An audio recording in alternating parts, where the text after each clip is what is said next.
Yeah, welcome back to our third episode of your favorite weather podcast, Gauges, Gusts, and Gullywashers, with Sam and Quinton here. What up? On a beautiful Saturday in upstate New York. And what's St. Louis like right now? I don't know. Let me see. I think it's raining. Oh. Yeah, it's raining. It's cold. It's 40 degrees. Same. It's not raining here, though. Unacceptable. Yeah, we had a ton of rain, actually. One of my sites out right by Lake Ontario was flooded yesterday. Really? Just the front of it. Wow. The camera view, the whole driveway that goes adjacent to the site was all flooded. They only had like an inch and a half over a day, I think, which isn't a terrible amount, but I don't think I've ever seen that site get flooded that bad. Was it already saturated there? Oh, yeah. I mean, the snow, we had a decent snowpack, a few inches, and, that all melted, so everything's been super saturated. Even by my weather station out in my backyard, I looked out yesterday morning, there was a big puddle of water there, and wow. I bought a like an RGB light, a spotlight for my weather station, because, I gotta showcase it at night. And thankfully, when I went to Florida, I unplugged it because I'm like, I shouldn't have this thing running. And thankfully I did, because if that thing was on, it would have shorted out, because the whole, plug and connector was like underwater. Oh. So nice. It would've I'm glad I unplugged that, or else we would have had a big problem. Nice.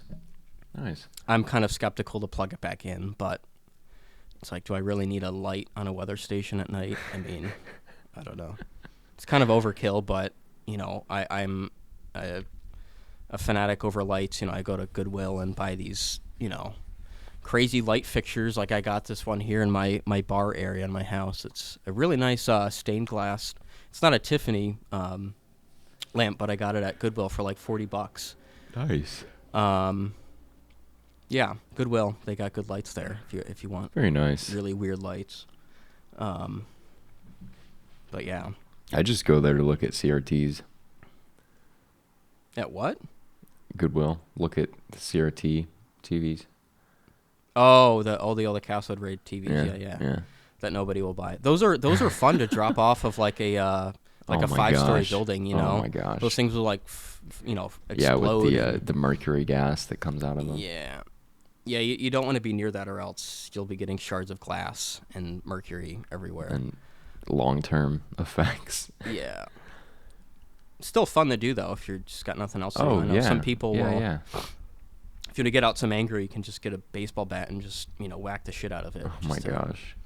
It's like those, what do they have now? They got those businesses you can go to, the smash rooms, I think they call them. You can go there and just get out all of your anger.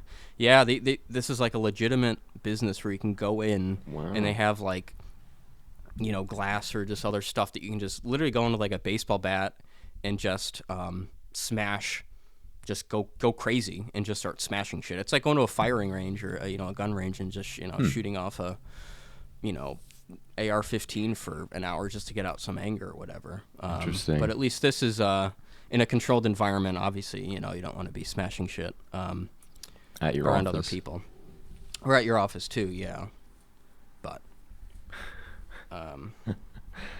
Yeah. Wow. So I got back. I went on vacation to Florida, out of all places. This is like I call it my first time, quote unquote. I went there as a kid to Disney World, but I don't remember, shit back then.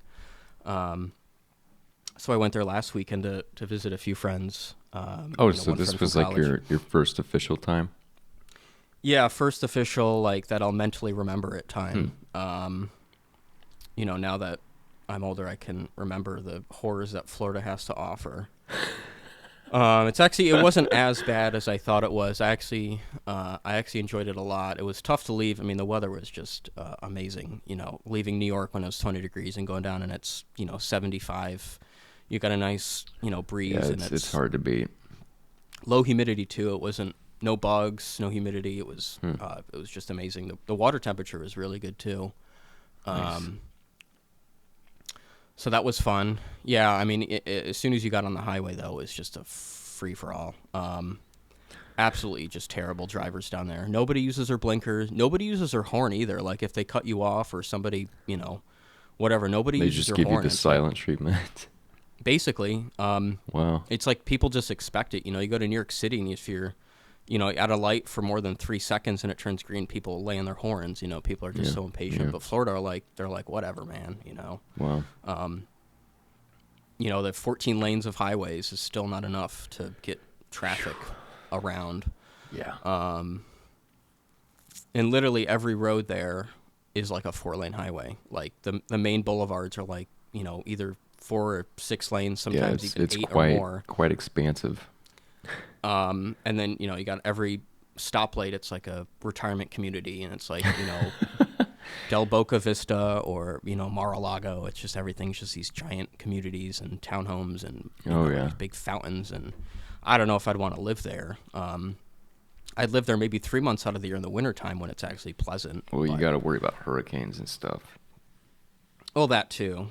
You got poisonous, spiders or what other, people on bath salts that'll eat you alive or something. Florida men. Yeah. It's crazy down there, but it's fun. I was didn't really do a ton. Just went on a boat a few times and went to a flea market. There was a guy there. We were trying to get this like Gordon Lightfoot fisherman's hat, and the guy wouldn't take anything less than $6. And my friend was saying, I'll give you $5 for that. And most of these flea market guys will just sell you stuff on the dimes on the dollar. They just want to get rid of shit.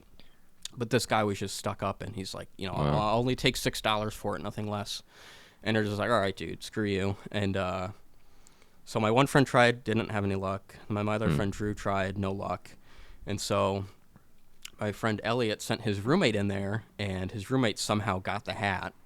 And I don't know how he did. He must have sweet talked him, but it was a tough cookie to get through. Obviously, the guy didn't seem too happy about his life. He just, was trying to make everyone else miserable. But, I've never run into life. People like that. Yeah, but whatever. He got the hat. I was looking for like anemometers or some cool like weather shit, but nobody had that, of course. I was hoping for some like really vintage, metal anemometer or something like a propeller type. There's a lot of the sailboats, down there when we were going on the boats and stuff, like every sailboat had an anemometer on top, I think for, at least they need to know the wind speeds and I think maybe especially the wind direction too for a sailboat, you got to know which way to go. So they have that, but couldn't find anything. I was really surprised. They just had a lot of other nautical stuff, fishing stuff, just random parts for your boats, ladders, and a lot of stuff that I couldn't really have a use for. And plus, I was flying. It's not like I could bring it back with me. Check the ladder as carry-on. I could, yeah. I don't want to pay $30 to check on some garbage that I'll never use. I mean, in that case, I would just ship it back through USPS or something. But I didn't see anything that really grabbed my interest too much. But something to do. It was a pretty packed though. It was full of people there. But it was a fun time. Got to see some alligators for the first time. They could get right up to them and they wouldn't even budge. They wouldn't even move. Wow. Or I was surprised how tame they were. I guess they're pretty habituated to humans, and they just don't really care. They're just like, yeah, whatever, Yeah. So that was fun. Went into the Everglades. It's pretty flat down there. There's really not much. It's just a lot of wetlands, and it's just flat. Oh yeah, the other thing too, I forgot. I went to I weaseled my way into the Hurricane Center, and I reached out beforehand and was able to get a tour of the National Hurricane Center down in Miami, which was good timing. It's the slow season. Yeah. So yeah, I spent 4 or 5 hours there. Taking a tour. They had I think the first guy, Richard, I met, he was one of the hurricane specialists down there. spent a good chunk of time with me, showing all the software they use, the models they use, the data they look at, how they forecast and basically analyze all these, hurricanes. They got, I guess, two different divisions. They got the hurricane specialists, which I guess they only specialize in the big hurricanes, and then they got the Tropical Analysis and Forecast Bureau, which I think they do most of the forecasting for the tropics, in the Atlantic and the Pacific basins.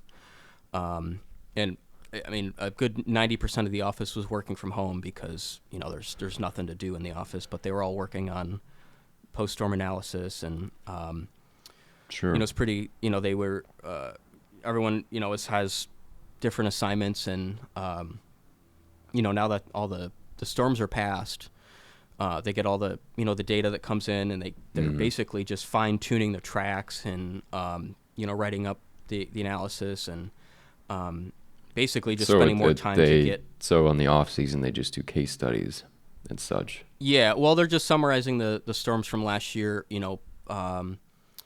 Fine tuning the storm tracks and stuff from new data that they get. Gotcha. Yeah. And it's pretty cool how they actually track the storm they get. They're using satellite imagers. I forget what kind of like frequency spectrum it uses for that. Maybe it's microwave, or I don't know if it's infrared, but they use satellite reconnaissance so they can get so the satellite will pick out like the storm centers based off of what it sees and like the wind fields and the pressure and all that stuff. And then they got aircraft analysis. So they send up the hurricane hunters and the big U.S. Air Force planes, and they'll send up the dropsondes and they'll they got Doppler radar on board and stuff. So they get even better data inside the storm. Then they get surface obs and stuff. Through probably Mattis or whoever down there. Right. So they get tons of data, and they can plot the storm track. And I was looking at the storm tracks for one of the storms that came up, and you can see all these different points of where the storm tracks were. So they basically kind of get this huge cluster of dots basically in the map, and they just kind of just draw a line through the middle of it.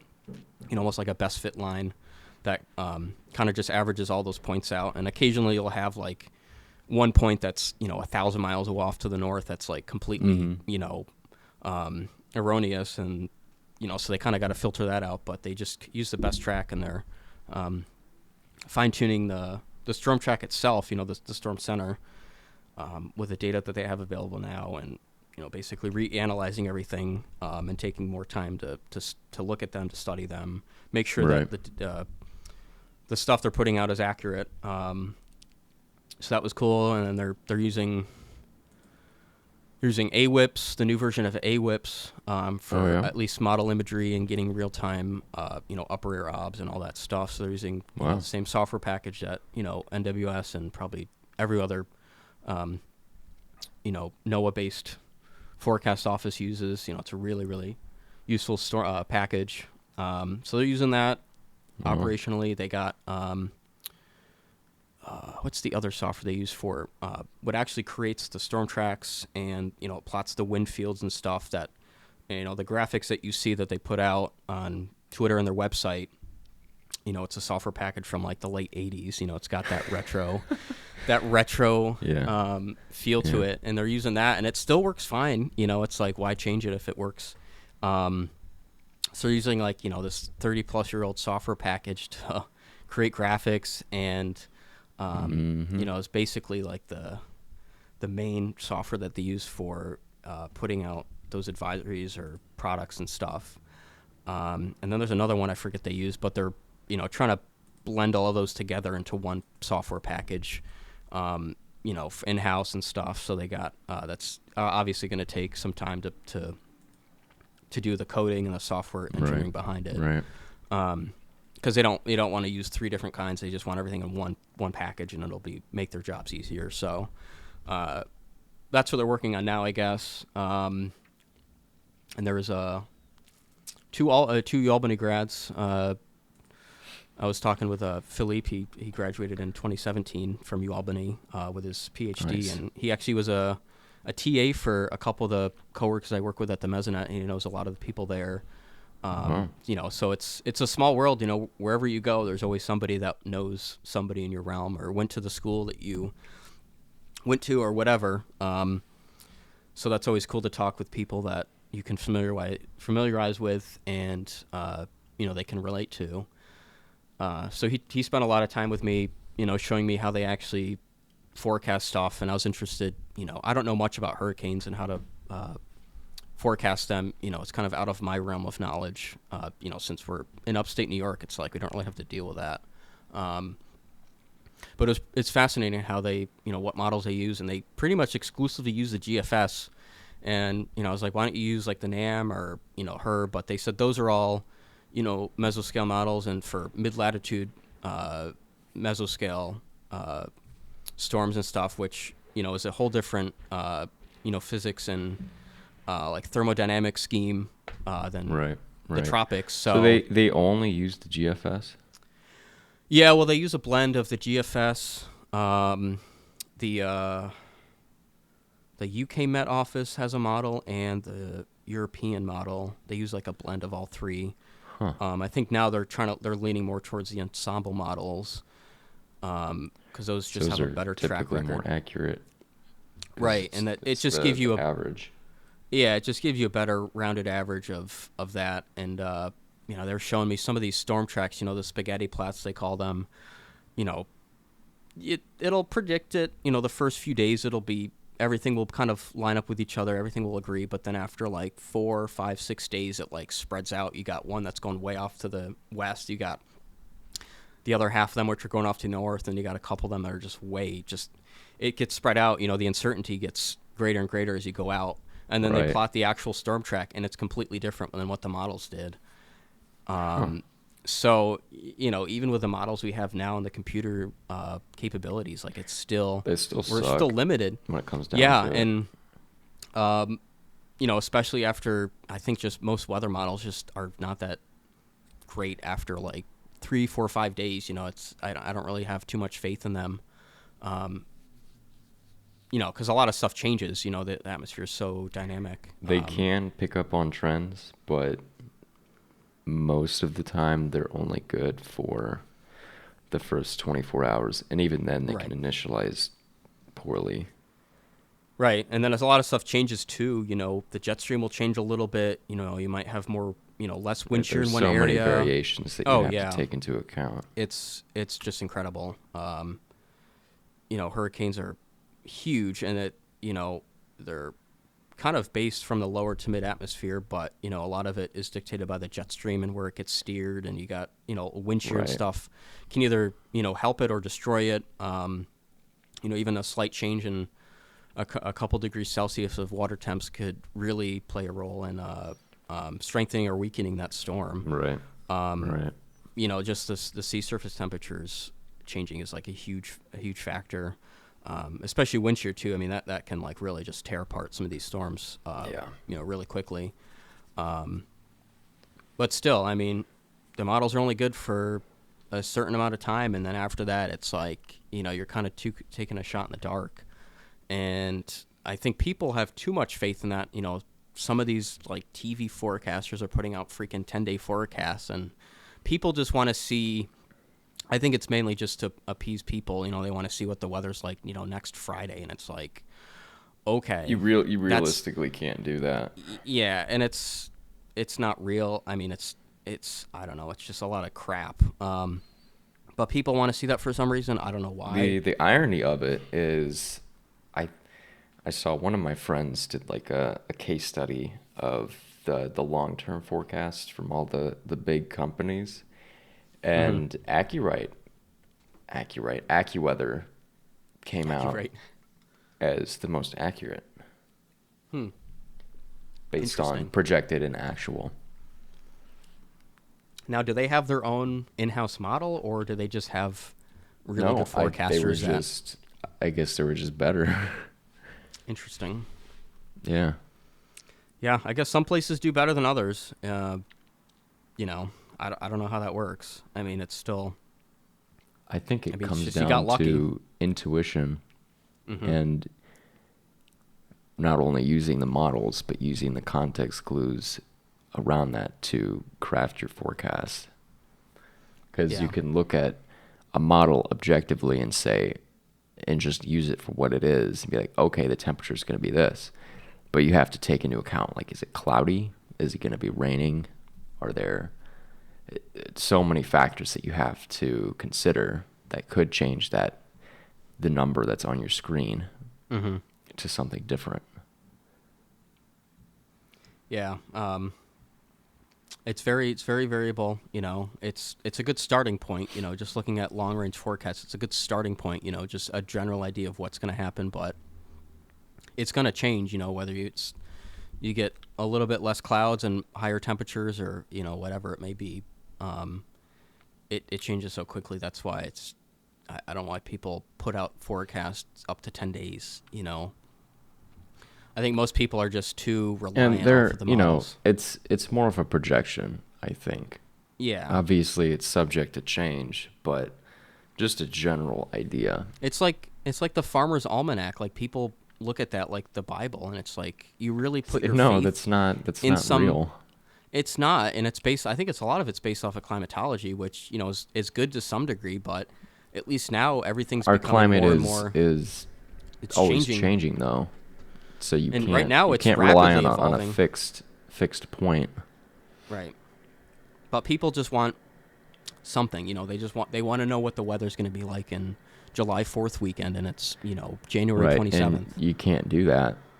Granted, you can use climatology, but again, that's a only general idea. a It's a historical good point. Right. It's not actually observed. So, but the rest of the Hurricane Center is pretty sick. It's like a huge bunker there. I guess it has to be. Yeah, I guess their headquarters were further downtown in Miami, and Hurricane Andrew obliterated them, and they came back to the drawing board. Hey, maybe we shouldn't build a Hurricane Center along the coast. So I think their current building now. Yeah, bad idea. Yeah, it's on the campus. It's in the same building as the Miami WFO there, and it's on the campus of Florida International University, I think, towards the west side of Miami. But their current building, I think, was built in the 90s, I want to say. It looks like this brutalist weather office. It's pretty cool. Looks like a prison. It does, but you kind of need it to be beefed up if you're gonna have to withstand hurricanes, and obviously it's a 24/7 operation. Like they gotta withstand a lot of stuff. Yeah, and hats off to them for braving all of the crack that gets thrown at them during the season. And they got I asked them if they had any flooding or any storm damage recently in that building, and they said they've been pretty lucky. They've lost power, but they obviously have backup generators. If they lose internet, they have satellite communications. I think they have direct links to GOES into a lot of the weather satellites, and they have a whole set of redundancies. Oh yeah, they can use. and you need to for that. So obviously, they have a pretty solid, stable building there, and I think they got storm shutters they can close and stuff like that to maintain their operations during some of these storms. And I guess they're telling me they had one time a contractor cut their fiber optic line, and it was in the middle of a tropical storm, and they were frantically trying to put out advisories or products and stuff. Wow. And they had to use up their backup data link on on a part of their an experimental part of their website or something that they didn't know, and they just they had to. They were in dire straits. So you'll get stuff like that where a contractor freaking cuts the cable. How do you do that, man? Yeah. Lowest bidder. That's not good. That's not good. Yeah. But they had some merch there. They had some nice polos and hats and stuff. So I got a hat there, which is pretty dope. Man, I would have gave you $10 if you would have grabbed one from me. I should have thought about that. I am very sorry. They have a Next time I go merch down, I'll store. get you one. And apparently it's employee run. Like I think they paid out of their own pocket. The employees paid out of their own pocket to get that merch going. And I Nice. think they just use it for Nice. their fund and stuff to, pay for, It's a good parties or cause. whatever. Yeah. It's a good cause. Yeah. I mean, $10 for a Nice. hat is a freaking steal. It's a nice hat and stuff. The polos were like $20, which really isn't bad either. Huh. I'm hoping I said you guys should get an online store, or else you'd probably, your sales would explode. Yeah, If you had an they online need to get on presence. that. Yeah, but they're still a small operation. I think it would take a lot of work and time to put Right. that together. But that'd be cool though, having an online Hurricane Center merch store. I think a lot of people would take advantage of that. So, Yeah. but yeah, it was a fun time. I had a blast there and appreciate the time that they took. All the people there, it was a great experience, and it's a good learning experience too while I'm down there. So I really would love to see it while they're in the thick of it, forecasting for a hurricane or something. And I'm sure Right. they wouldn't want me there because they're probably running their heads cut off. But it's probably a whole different scene there when they actually have real serious storms to deal with. Then they're really grinding Right. and trying to get Right. stuff out on a timely manner, because you're talking people's lives and properties and billions of dollars worth at stake, based off of your forecast. And so that was a fun time in Florida there. It's tough to Nice. leave. So there was Very that. nice. That was a fun vacation. Hopefully I'll go back at some point in the near future. Would like to see the Space Center, and would love to see a rocket launch down there. Oh, that would be awesome. Still on my bucket list. I would have loved to see the space shuttles go up, because those were like the real deal. They got these Yeah. SpaceX little dinky Yeah. rockets. They're Nothing's not small by any means. Oh, I know, but it still doesn't compare to the space shuttles and just the No, sheer the space size shuttles of them. were OG. Oh yeah, just how much money they spent, and the whole science mission behind it. Now they're just doing the resupply missions, which are a fraction of that. They Right. only need like Right. the payload fairings are very small. Rocket is rocket, though. It is, yeah. It's still cool to watch though. Hopefully I'll be around for that. One of those days I'll try to time it out right, but a lot of that depends on the weather too. So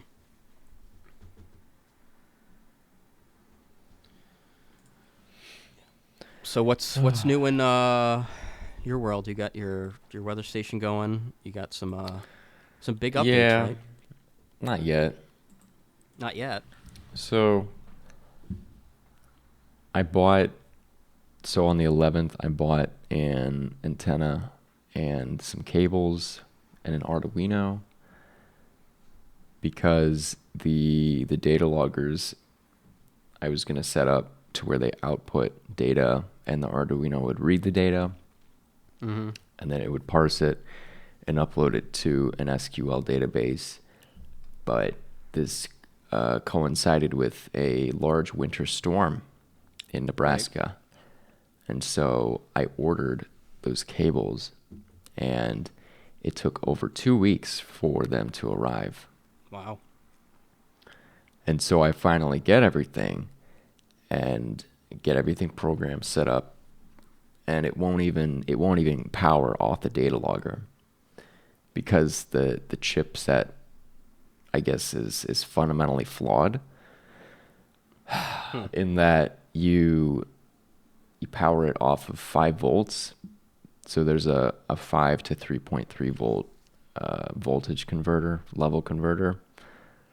And I guess when you try to transmit Wi-Fi, especially with an external antenna, it will, from what I've read, it's around 250 milliamps. And that's enough for it to brown out. So Wow. it every time, so the program is executed physically with the GPIO pin from the data logger sending a pulse. So it physically executes. And so it's timed, so everything is timed, so it can read the serial string in its entirety, etc., whatever. When it goes to transmit over Wi-Fi, it draws too much, so it browns out. So it goes into this like watchdog loop of rebooting, so it doesn't work.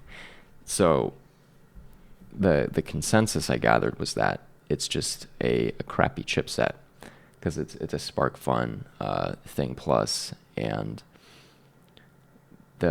one of the solutions was to just turn off the watchdog, but that would only band-aid the problem. Mm-hmm. The most common approach people used, and sometimes worked, sometimes didn't, was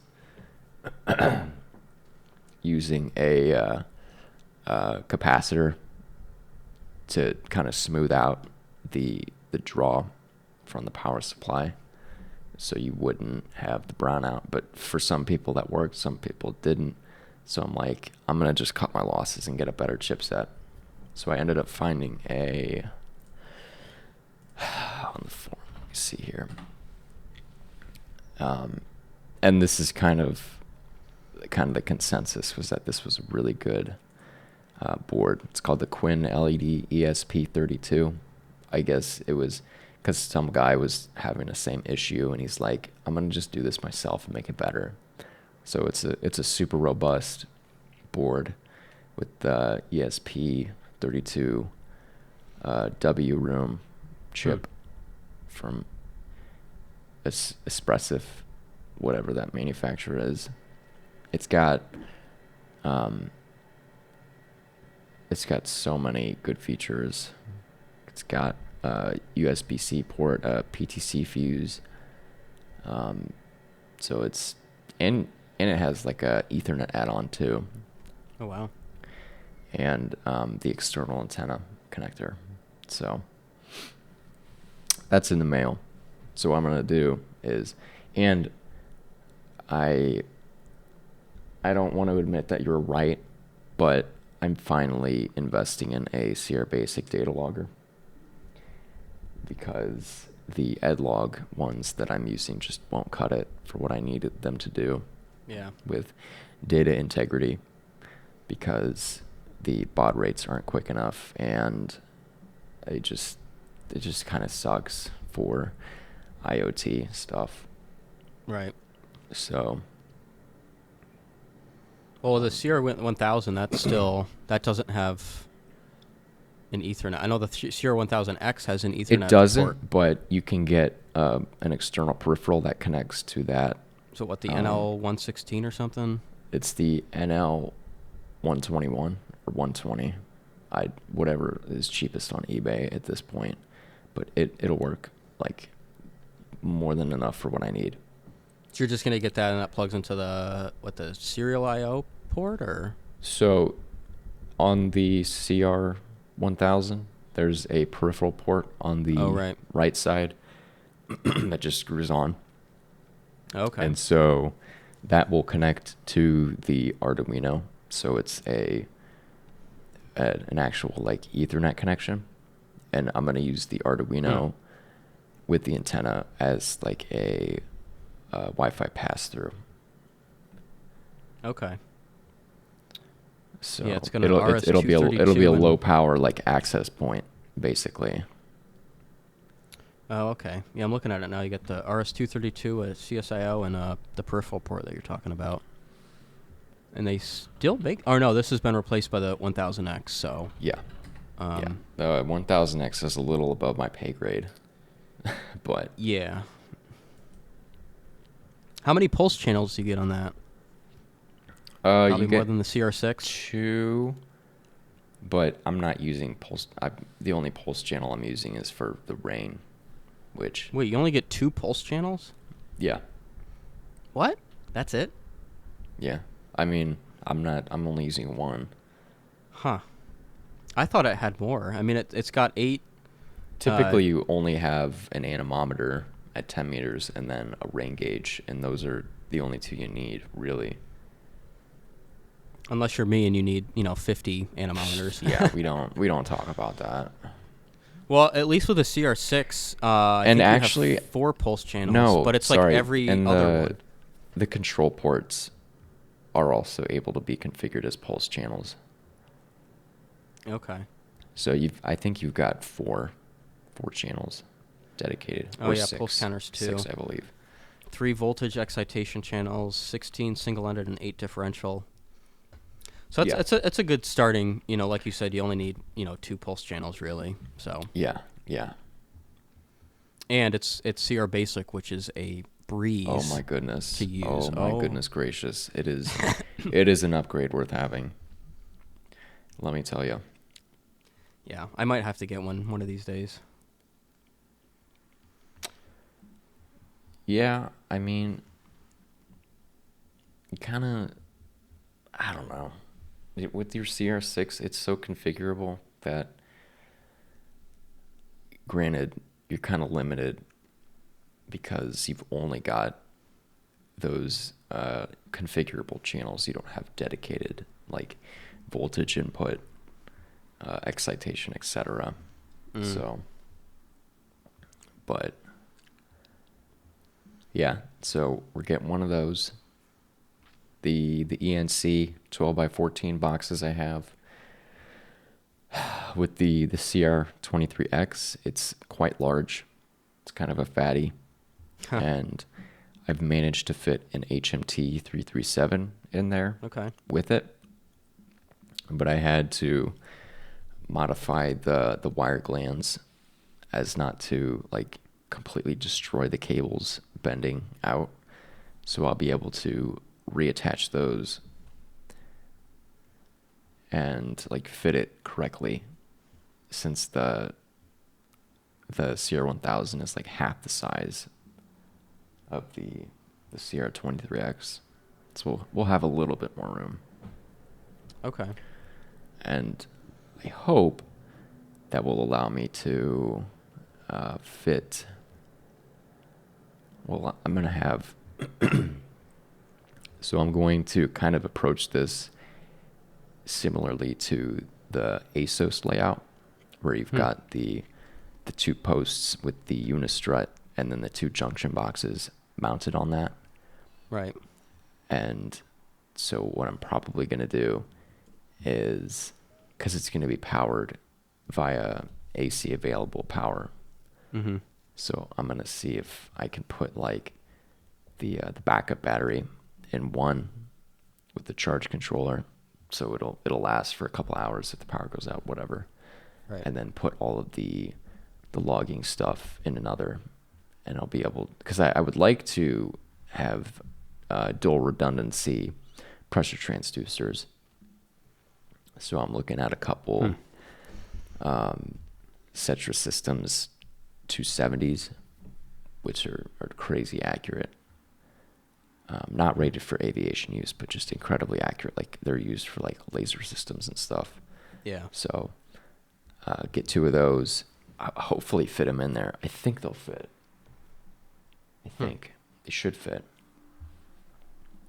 And then I'll put on that same post, I'll just have it go up quite a bit and put the present weather and visibility sensor. I still need to send it back to Optical Scientific to have them update the firmware and recalibrate it from the fog detection configuration of 1.1 miles to 10, because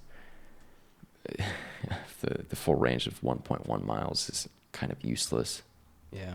Unless it's for like an RWIS station where you're purely using it for fog detection. So, yeah, that'll be that. I'll be able to use the FARs too, because again, power is available.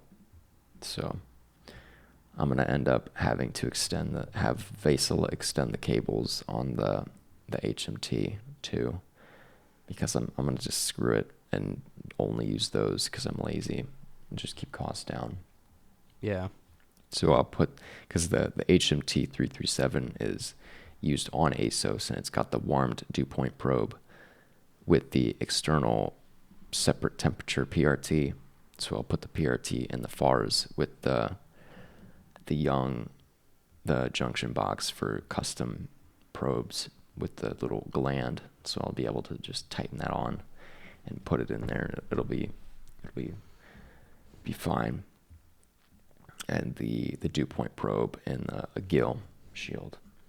So. Now, what about the? Have you thought about this? The CR3000. They got a couple of them for similar price on eBay. So those in the description, they say they don't power on. Oh. And that's a whole rabbit hole of repairs and stuff. And they're still selling them for like $1,000, and it's like they should be selling them Yeah. for $400 if they don't work. Yeah, right. So Whatever. it's kind of silly, but Yeah. let's look here. But once I get one of those, like, life will just be so much easier. Yeah. I was looking at the CR310, like the little mini compact data logger. Those are pretty nice. Those don't have enough channels for what I need. Yeah. Unless you're doing something super simple, but like a USGS like water station or something. Yeah.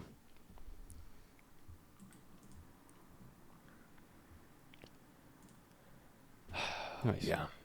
Yeah. So, and then I'm gonna see. I might be able to put a 10-meter tower up there eventually, and just mount it up against the building. Okay. So, that should work a little bit better. So where are you going to get a 10-meter tower from? Amazon. Amazon. Okay. Yeah. I'm gonna just buy like or whatever site Roan Tower, because it's like $300 for the 3 sections, so it shouldn't be too hard. Nothing on Facebook Marketplace? I don't have the means to transport something like that. Huh. Okay. Plus, I just want something new because I knew it would be new. Okay, 40. Oh man, that's expensive.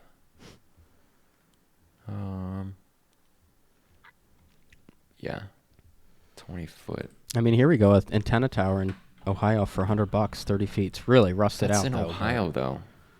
And then you gotta freaking transport it, though. I mean, I that's not. I'll need in a the truck budget. for that. Yeah, I can't do that. I mean, they're practically giving. I'm sure you could find somebody that will just give it to you for free. I mean, a lot of this stuff people just want to get rid of. It looks like. Yeah. Yeah, $50 for a ham radio tower in Michigan. Yeah, I don't know.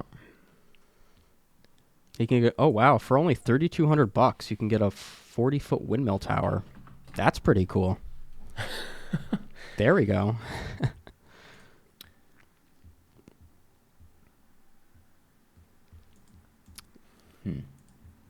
Yeah, I've also thought about doing this for my next setup is getting one of these towers. I think there was like a roof antenna. It was like I want to say a 10 or 15 foot Yeah. lattice tower, I guess if you want to call it. That would probably work just as good, and you can probably extend it if you wanted. I forget what they're called though. Yeah. So 30-foot tower at some point, and then because it'll be sided in such a way that I won't need to lay 30 or 300 feet of conduit. So Yeah. and it'll be a little bit cheaper than what we were originally planning by just a margin. So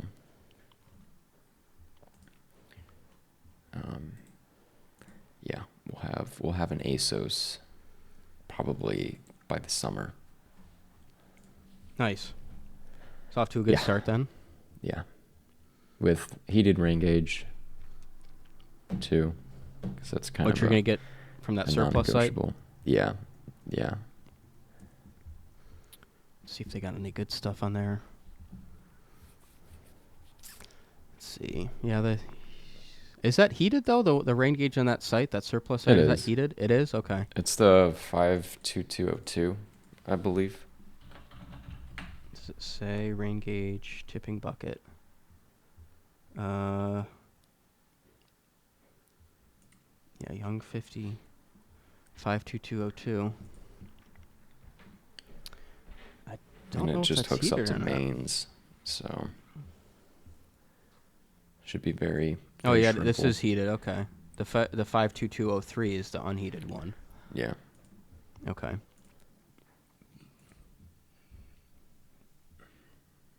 It's not too bad. They got that. It's it's 0.1 millimeters per tip too, so it's pretty good, it's right? quite small. Yes. Wonder where they get all this stuff from. It's probably government surplus, right? Probably. I couldn't tell you where half the stuff gets sourced, but Right. if it's cheap, it's to be had. Let's see. Yeah, they got a lot of shit on here. Yeah. Some of their prices are a little bit high, you know. Yeah. Yeah. Some stuff's like a good deal. The other stuff's, you know, like they'll be selling a 20-year-old like camera for like $1,000. It's like, Yeah. good Yeah. luck selling that.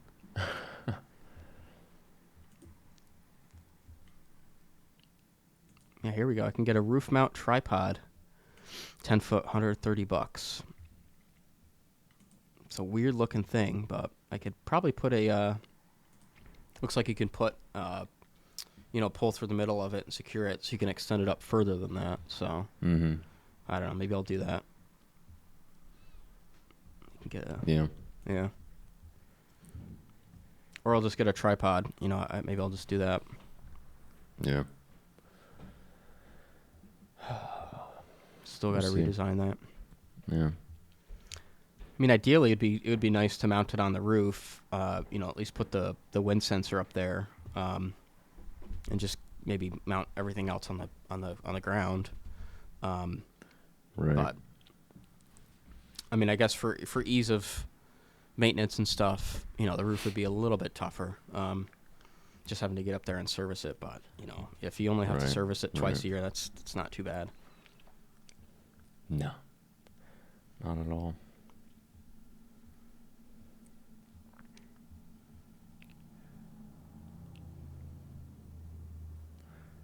But yeah, it'll. I don't really have a timeline on it because it's gonna be more monies, but Yeah. hopefully in the next year or so, that'll be set up. when it's Next warm. year, within the next year. Yeah.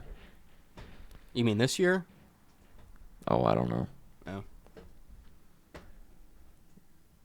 Once I get the parts and stuff, I'll be able to kind of figure out what needs to be done infrastructure wise, and then kind of Mm-hmm. slowly but surely work towards that. Right. Because like putting the conduit in and such won't be too hard. It'll just be figuring out like what needs to be done, and how to do it, really.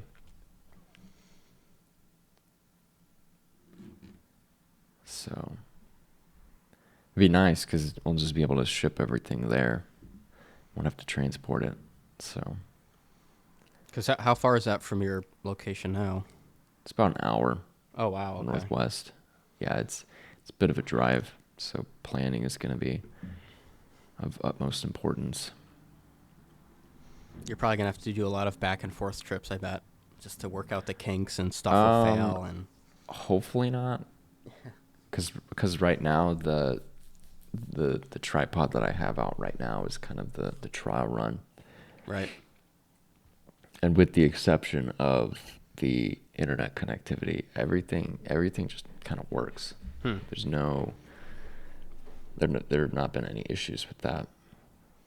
I do need to adjust the HMT's dew point range because it got so cold these last couple of weeks that it would bottom out. I set it to negative 20 Celsius, and I'm like, oh, it's never going to reach that. And then, and it did. It surpassed that by a margin. Wow. So, yeah. But other than that, it was fine. It's been fine. So. Well, you're off to a good start already. Yeah, I think so. I'd say so.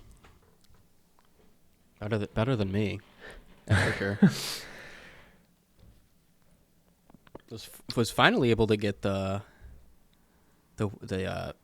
Underground upload and through the Weatherbox server that I have. So did he program the Sierra Basic too, or? No, that's so he's not using he's not scraping the HTML page. I guess he's using the API somehow, but how? So does the code have something baked into it, or like programmed into it to output, or? I'm not really sure. I mean, I got all it's all run through my Raspberry Pi, and that's basically running the web server end of it, and it's just Interesting. It's connected locally to my internet, and so is my data logger, so it's able to connect to it, and then the Pi is kind of like the middleman to bridge the gap between the data logger and the world. Right. But yeah, he's got custom scripts that just pull the data from the logger IP through those values, and I think it's every 3 seconds I'm getting.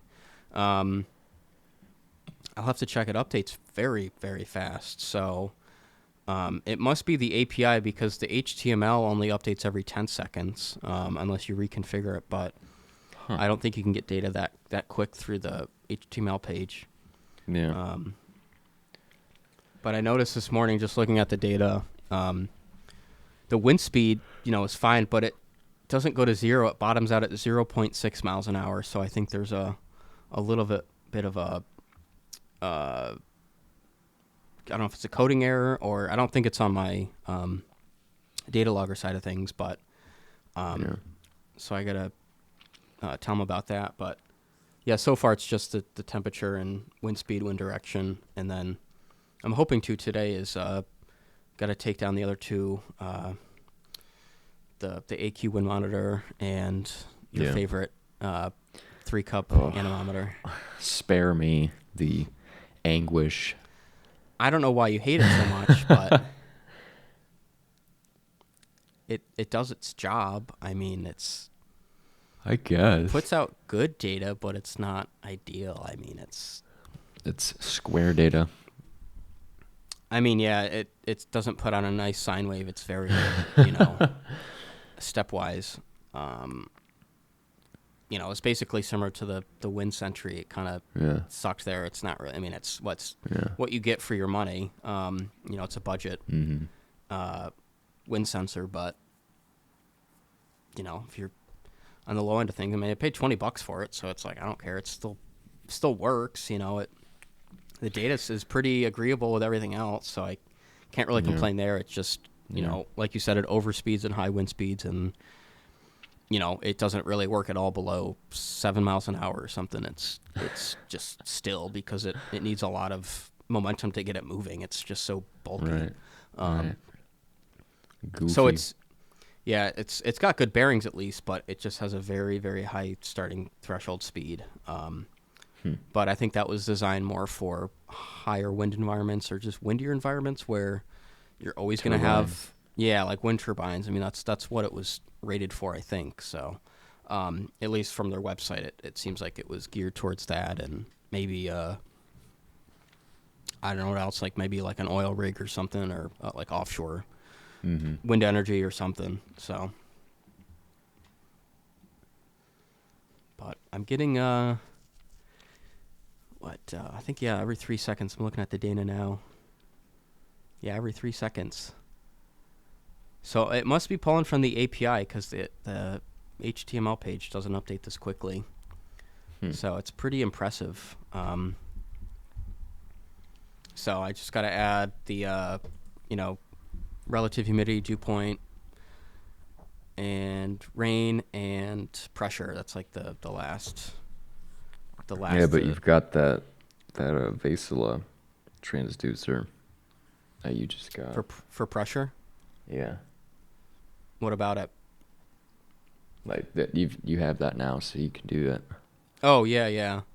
And I was reading the manual for it, and I guess it needs like 5 volts starting voltage to like power it up or something, or I don't know, it's just something weird, and I think it takes power out of the 12 volt output on the data logger or something. Well, yeah, I gotta look into it needs more. to be powered. Well, yeah, obviously. Volt. Unless it's like the trigger. Yeah, I got to read more, but it seemed like it had a certain power threshold it needed to meet to work properly. So I got to basically rebuild my entire Sierra Basic code. I might just start from scratch, to be honest. You should. But I'll probably just copy and paste it into a new program and just keep the old one. We can do it together. We could. Because I'm going to have mine. Well, when are you getting that Sierra 1000? Whenever they accept my offer. I thought you were going through the guy on Facebook. He read my message, but he hasn't said anything. One of those guys. Yeah. He's ghosting you. Let's see, though. Yeah, it said he had other Campbell Scientific products that he was selling, and that's why I was trying to search him up, but I couldn't find it at all. I could. He had a CR 850 or Okay. 8000 or 800. And that's it? Yeah. No. Nothing great. No. Nope. Nada. So, oh well. His loss. Oh well. Yep. I also could buy another wind sensor. Maybe I could use another one. Yeah, you could use another one. Yeah, I don't know why I bought that HD Alpine. I don't know when I'm going to use it or how I'm going to use it. That's a great question. I think that one might be for my car whenever I get the car mesonet going, but I don't. That would be an appropriate use. Right. Since you'd use that thing for all the weather. Right. Just got to cut off the connector end and solder in the new cabling and stuff. Yeah. So it's not too hard. No. But I also don't have another data logger to use for the mobile mesonet, so I'll just give you one of mine. Well, I guess I don't need internet connectivity since I'm just going to be pulling it locally. It's like I'll probably just need a computer. At least with my logic, I was just going to run a Python script on it to upload the data every minute. Okay. Since it would be wired to the or no, I was going to use a serial to Wi-Fi converter and just connect it from there, so it would simplify it. So you just take the IP from that with the throughput to LoggerNet, and it'd be fine. Yeah, I gotta research into if there's a way I could use a Raspberry Pi and get a A to D converter for it, and just wire it in right to the Pi, because I think you definitely can do that with Raspberry Pis. Have analog inputs. Mm-hmm. I'm just not sure how the pulse channels and excitation, all that stuff would work for actually collecting the data. I'm not really too worried about the power requirements, but I guess you probably could just code it with Python, just to set a sampling frequency or just a pulse frequency. Or I have to look into it more, because that would be ideal, because I could spend $100 and it would have basically a whole computer that I could just connect it directly to, bypass the data logger, and then just have more customization there, and I wouldn't need a data logger or loggernet running or any of that stuff, which would just take up more space and more power and Right. just add more to the equation. So, but yeah, I gotta look into that. But I'm not too worried about having internet connectivity, because if you're on the go, you know, you're going to have to find some sort of internet. So you're going to have to get a hotspot of some sort. I mean, I guess Right. you could use your mobile hotspot. I was just going to use my phone. But then again, I mean, if you're doing stuff all day, it's going to drain your battery. And if you don't have unlimited data, it's going to, increase your data usage. I mean, I would just do it locally and just collect the data and then, post it later, or maybe make some kind of nice display for it in your car so you can get real-time readings. I think that would be cool. I think it would be more useful to have real-time visual data instead of archiving it or uploading That's it. what the RTMC is for. Right. But then again, you need a whole computer running that, and that's just more power requirements, more, shit you got to Well, how tack else are on. you gonna view the data? Well, if you do it through a Python, you could just write your own script to chart it and get a small Where are you little gonna screen view it? on the screen or something, or I don't know. You could send it to your phone maybe, or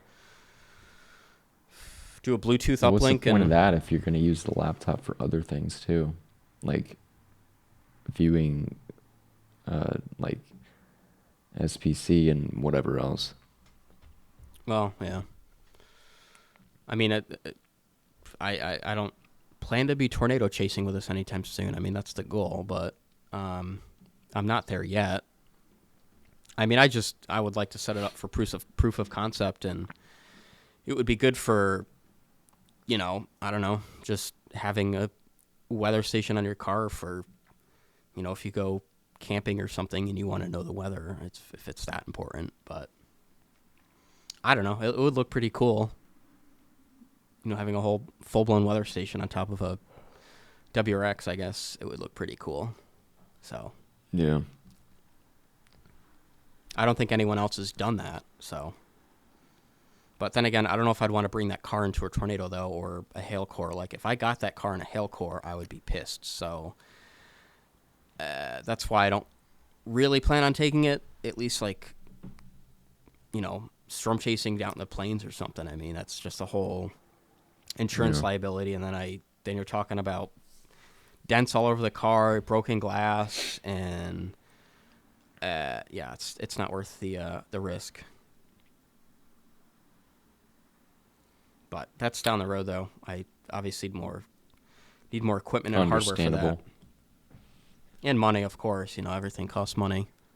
Yeah. But a Raspberry Pi is way cheaper than a CR1000 or whatever. I mean, and you can still essentially do the same thing, not quite, I guess, as robust as a data logger, but you have internet connectivity, USB ports, HDMI, and, you can add on these different hats or, things you can add on to adapt to different sensors or whatever. Yeah. People have done it, I could just get one of those cheapo temperature relative humidity sensors, off of eBay or whatever.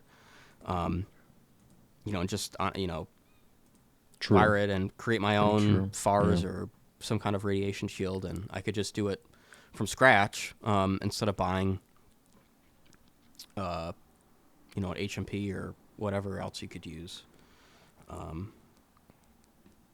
I know people have done it before. I mean, you can build a weather station off of that, so it is possible. You just have to adapt it to these kind of precision instruments and stuff. Yeah. But, if you buy a cheapo anemometer off of eBay, those are still going to be a pulse output. Those are still going to be a voltage analog-based sensor. Mm-hmm. And it's basically the same concept as a wind monitor.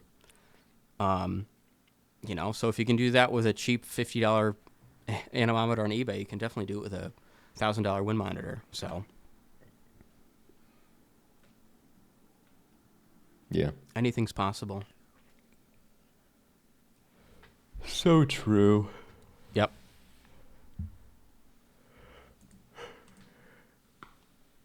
Oh, yes. I'm getting hungry again. Jeez. Typical. It's almost 1 o'clock here, so it's lunchtime. Yeah, true. Yeah. For some reason, I'm craving pizza. I don't know why. And oddly enough, I want to go to Costco choice. right now and get Costco pizza. So, Nice. I don't know. That does sound very good right now. I haven't been there in a couple weeks, actually. I miss it. That's what I'm missing right now in my life is Costco. Aren't we all? Yep. Still waiting for corporate sponsorship from them, so. I don't know why they would support a weather podcast, but I guess it'd be free advertisement for them because that's all I talk about is just Costco, Publicity. Costco. Yeah.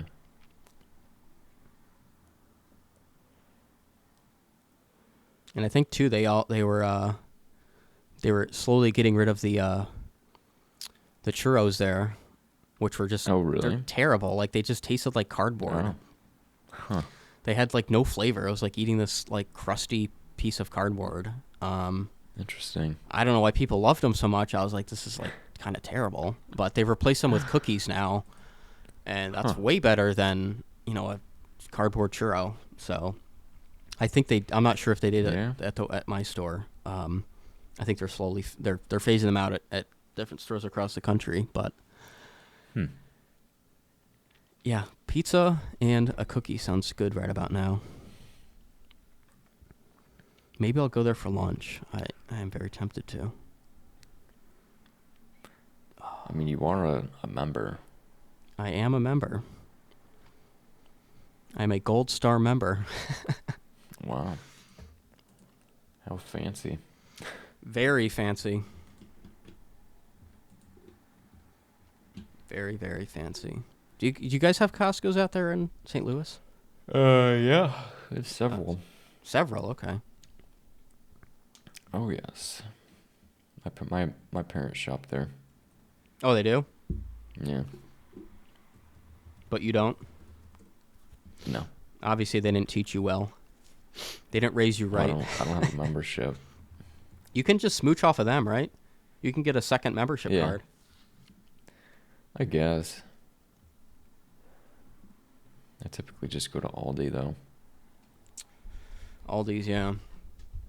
I love they have the, when they go there, it's like they'll have like a sale price on it. It'll say like $14.99, and then you look underneath the sale price, and it'll say $14.99. Like there's that scam, like a lot of stores do. It's funny. I just learned out about that not too long ago, and they just slap on a sticker with the same price, but they just make it flashier and say, "Look, oh, it's on sale." But then you look underneath it, and it's the same price. You're like, "What the fuck?" Yeah. It's kind of a really immoral business tactic. Like that's, I don't know. That's almost like cheating your customers. Money. But yeah, it's like just to draw in people to buy it. We'll see it on sale, but then it's the same price that it was before it was on sale. So, but I guess Aldi is still cheaper than stuff in most of the grocery stores. But some other food is sketchy, like the meats. Like I don't know if I'd buy that. Even the vegetables, I'm like, I'd rather spend a little bit more money to get some quality stuff that won't give me salmonella poisoning or some weird bacterial disease or something. Or just be me who doesn't eat meat. Oh, you don't eat meat? No. But you're not a vegan though, right? I'm more vegetarian, loosely. Interesting. Yeah. So no red meat, no chicken, like no fish, poultry, anything? No. So how do you get your protein then? With like beans and lentils and okay, that's good. Whatever else, like chickpeas. That's a good source of protein. There's this huge misconception that just because you don't eat meat doesn't mean you can't get protein. Oh yeah. And in fact, plant protein in those foods is actually easy. Like your body has an easier time using it.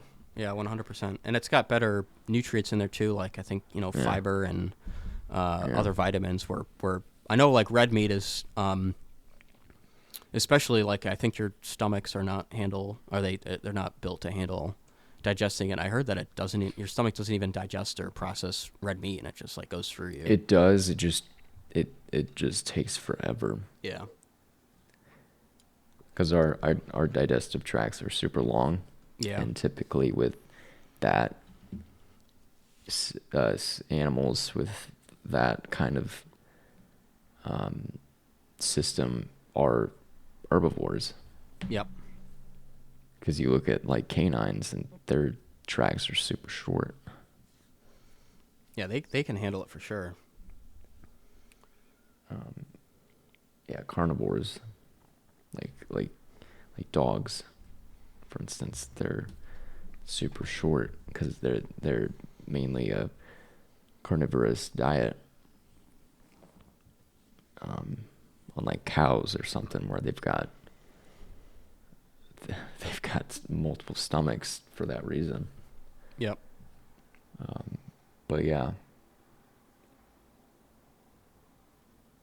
Yeah, and you got the whole like environmental and just the everything around how meat and chicken, all that stuff, even fish is It's farmed. not pretty.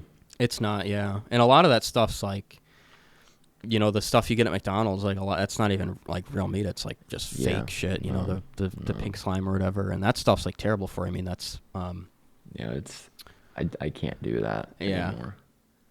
Yeah. And it's just even like, I went to McDonald's down in Florida because I was, on vacation. I'm like, I haven't gone to McDonald's in a long time. I've just stopped going because their food just sucks and it's terrible for you. But yeah, I mean, I just had it on. It's just like you feel like shit afterwards, and right. It's good once in a while, like in a pinch, or you just sometimes you're just craving it. Honestly, you just crave greasy French fries or whatever. Right.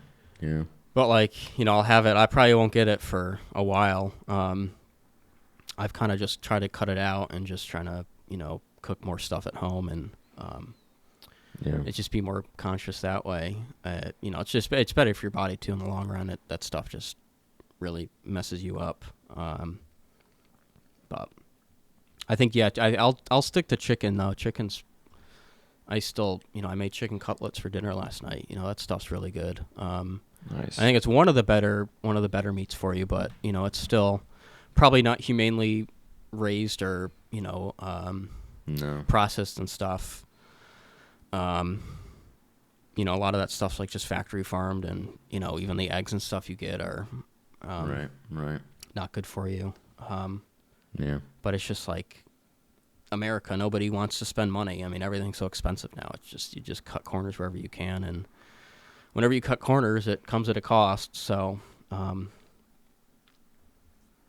it's not good. But like you said, the lentils and a lot of the nuts and stuff, the tree nuts are really high in, protein and fiber, which is good for you. Which is good. Absolutely. And don't get me wrong, like I'm not vegetarian because I care about the animals, the cruelty, whatever. I love bacon. I love a good steak. Oh yeah. It's just the health benefits of not outweigh instant gratification. Right. It's good once in a while, but if you're eating it like multiple times a week, like it just binds you up, and I think you just don't feel 100% afterwards. I just feel better. Yeah. You can definitely tell the difference. Absolutely. Well, that's good. 100%. Oh, I could get bacon at Costco. Ooh. I haven't had that in a couple weeks. Bacon also is really bad for you, like the grease and it's horrible. the nitrites, the preservatives, like but horrible. It's worth it. It's so good, but it's just horrible for you. There's like no fine line. It's just like you got to have it in moderation, though. It's just literally everything now. It's like it's either nothing's great for you, and it's like you just got to Mhm. have it in moderation, and you can't have it every day, but you can have it, sometimes. Mhm. Like bacon, I'll try to have it like once a month. Yeah. On like a Saturday morning, it's great. Today would have been a great day for that. I don't have any, but I'll probably get some. Because actually, the Costco bacon's pretty good because that's they don't put a lot of preservatives in there, and even after it comes in like a big 2-pack, I'll freeze half of it and go through one. Nice. But like, I'll open it Yeah. up on a Saturday morning and cook some, and then the next day, like, it comes bright red, and the next day it's like, it's already discolored, and then by Monday Yeah. it's like brown. Right. So like, just shows you they don't put preservatives in there, and it's like, you got a few days to use it. I mean, by even 5 days, it's probably not good. Right. And it drastically changes color. It goes from like Hmm. bright red to like brown. It's, Huh. I think to some people it's not good because they want it to last, but then all those preservatives and stuff are terrible for you, and that's like what's going to give you cancer. And Right. and then now I'm even seeing Health complications. Yep. And now I'm even seeing, I saw on Instagram, like Walmart, they have those ice cream sandwiches, which it isn't even real ice cream. It just says, It's what do dairy they call it? product. Yeah, it's like it's not even has real ice cream, because I think the Nope.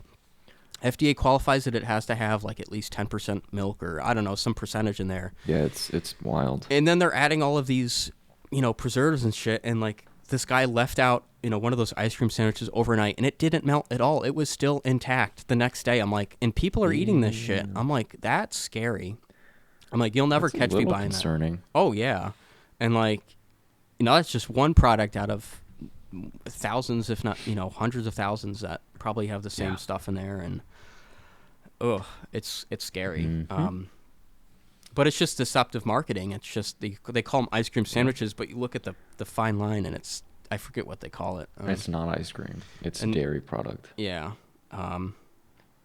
It's not good. No. So I mean, I don't eat much ice cream to begin with, and if I only eat ice cream, it's going to be like Ben and Jerry's or one of the other ones, And because I that stuff's can't good. do dairy anymore. Really? Yeah. Why is that? I don't know. My body just said no more. Is it making you like bloated or just like gassy It or just something? makes me feel sick. Oh, okay. So are you like semi-lactose intolerant or something? I guess. Okay. Now I am. Yeah, I know a lot of people have, problems with that, or they just can't have dairy as much. And dairy's not good for you either, like milk and stuff. They thought it was great No, for it's your not. bones and whatever, and that's like terrible for you. 'Cause There's you're there's drinking no link to that. That's just Yeah. marketing.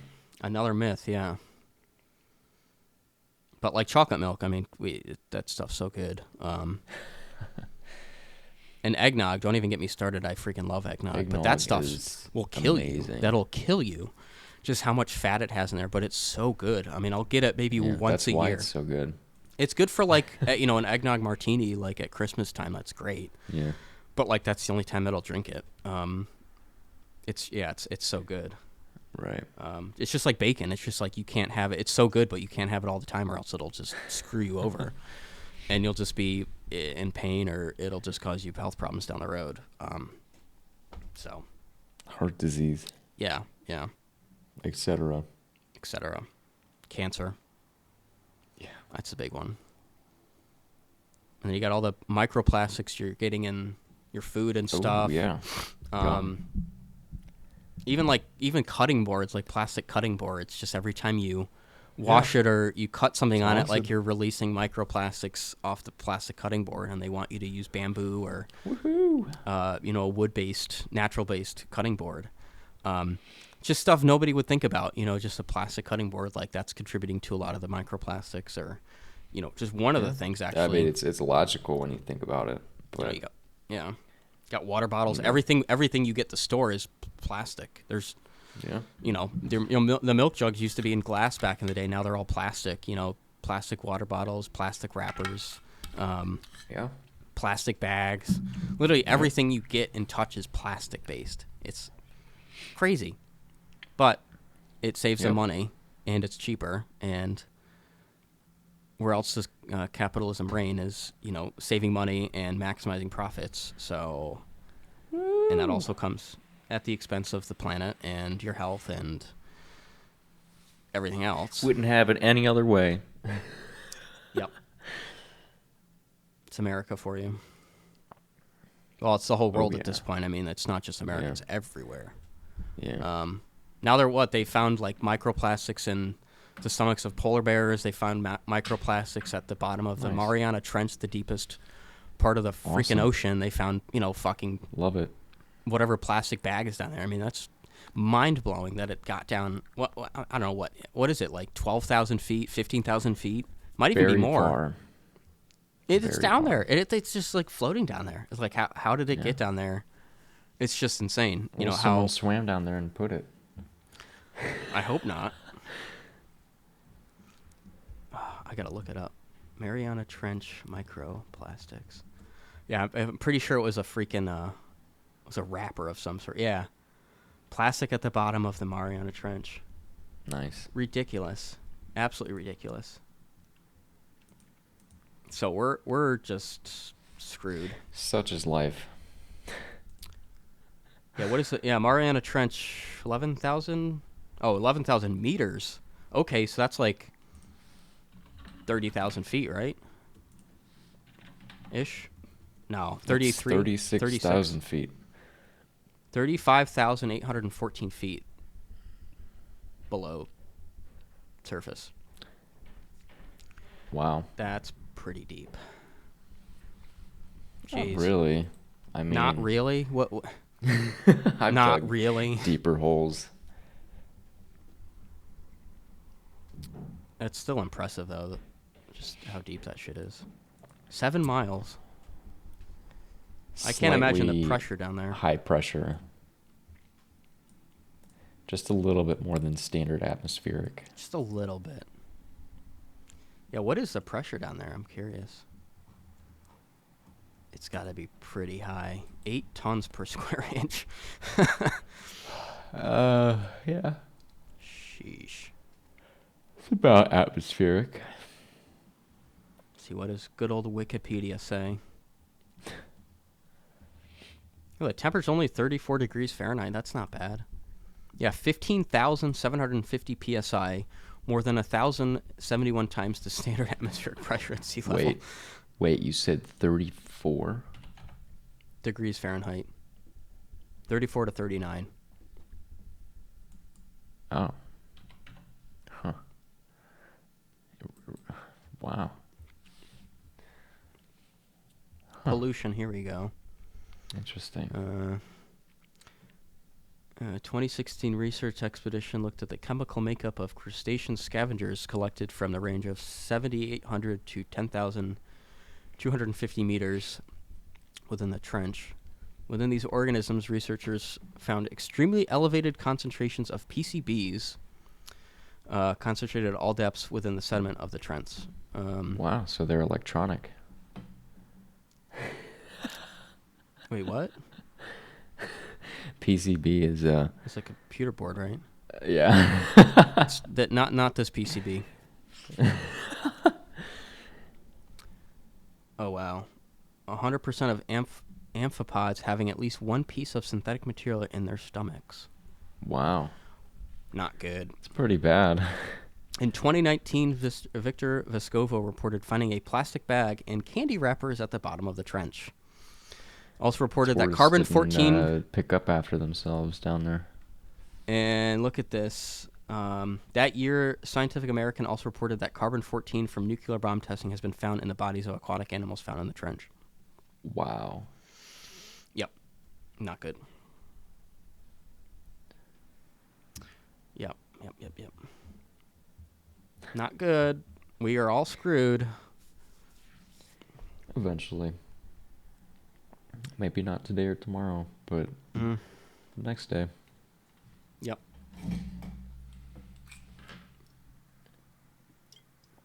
All right, I think I gotta go get some food. Yeah, I think that's a wrap. Yeah, that was episode 3.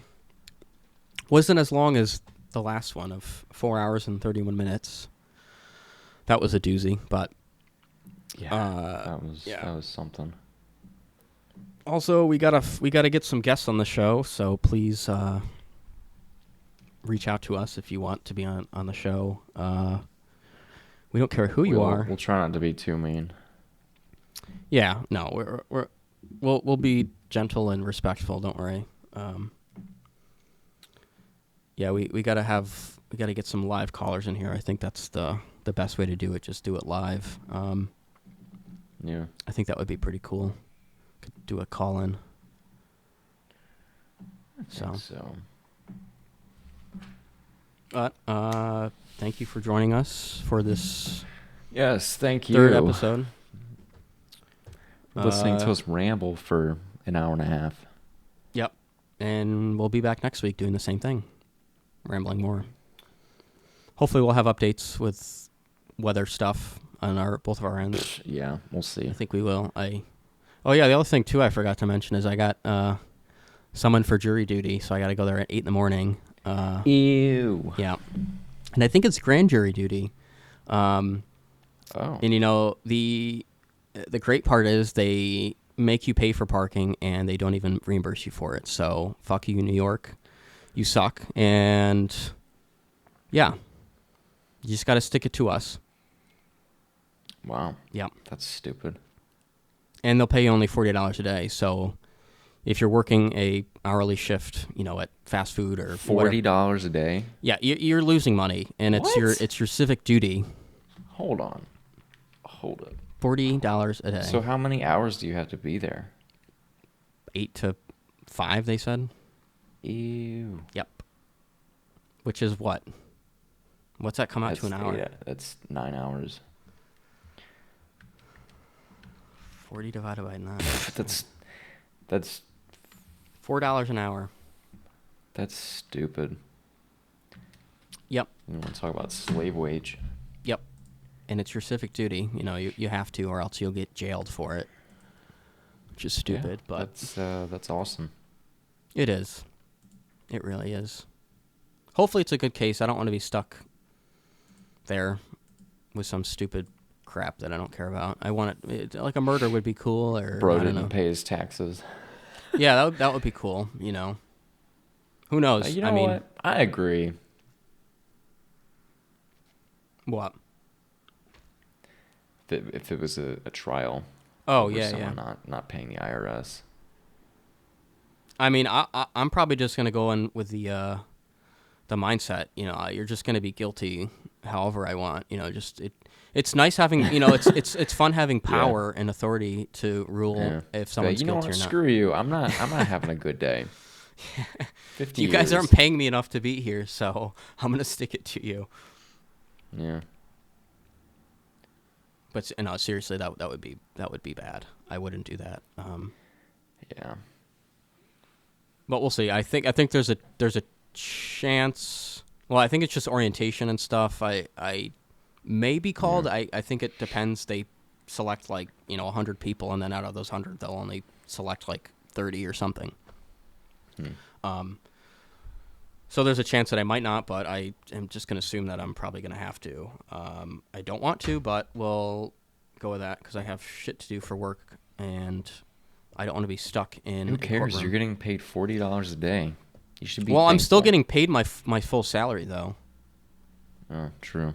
So I don't know if I'm getting that $40 extra or either way, I'm still getting paid for it. My work pays for jury duty. Yeah, in most places, we'll pay for that. But if you're hourly and stuff, you're not getting paid. You're losing money, and then you're losing even more if you got to pay out of pocket for parking fees and stuff, which is just ridiculous. That's stupid.